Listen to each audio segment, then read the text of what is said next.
Moksha, immortality through recognition.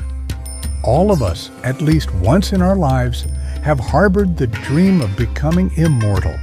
But strangely, nothing seems as ambiguous and perplexing as the very idea of immortality.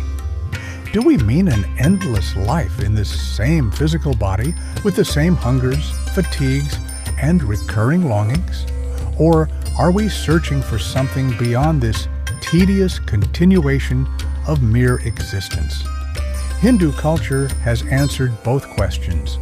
On one side, we have the Chiranjeevis, beings whose bodies endure until the end of this cosmic age.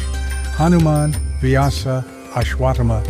They do not age, they do not die, yet they remain bound by time and space.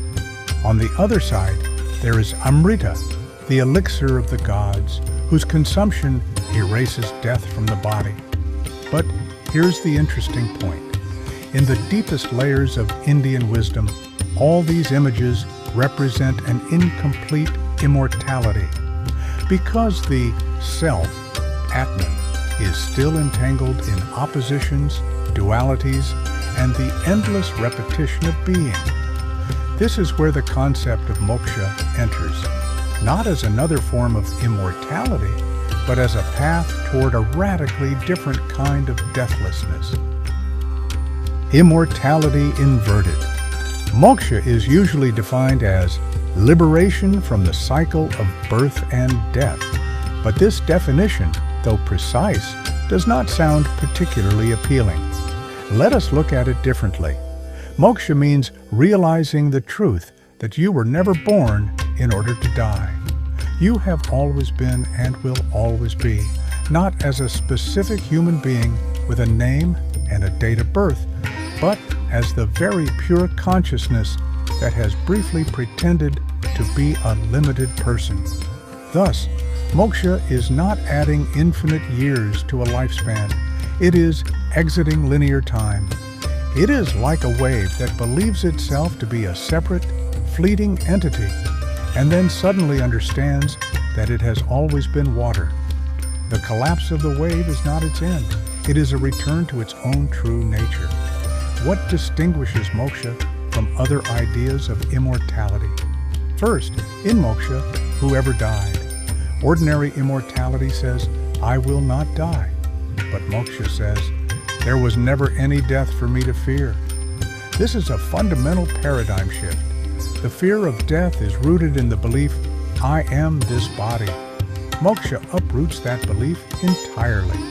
Second, moksha reveals itself in this very life. Contrary to common belief, moksha is not always a post-mortem event.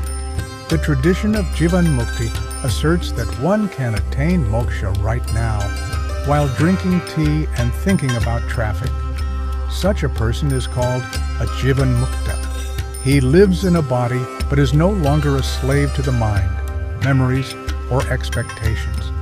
Death loses its meaning for him, not because he denies it, but because there is no one left to die. Third, moksha is the realization of a truth, not the acquisition of a boon. To obtain Amrita, one had to churn the ocean of milk. To become one of the Chiranjeevis, one had to earn the grace or curse of a deity. But moksha is not an acquisition. It is a recognition. As if you had spent your whole life searching for treasure inside a house, and one day you saw that the house itself is the treasure. You have gained nothing new. Only your way of seeing has changed. But is moksha accessible to all of us? This is the most controversial part of any discussion about moksha.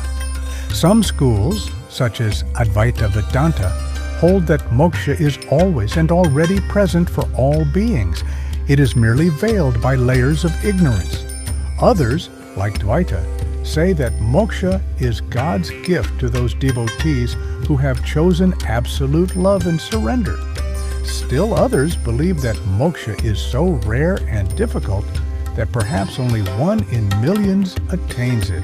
after thousands of lives. Yet perhaps the most important point is this: the very search for moksha transforms life. One who seeks immortality is no longer the same person who helplessly floundered in samsara. He sees himself not merely as a mortal body, but as a journey toward boundlessness, a final word.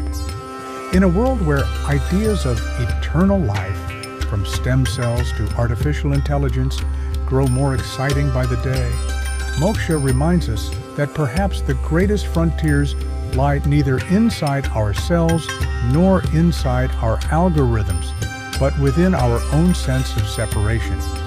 Perhaps absolute immortality is not the stopping of time, but stepping out of time. Not the continuation of breathing, but the seeing that each breath drawn is itself the eternal wind of the cosmos. And perhaps immortality begins right here, in this very moment when you ask yourself, if I am not this body, then what am I? Because no question brings you closer to absolute immortality than this one.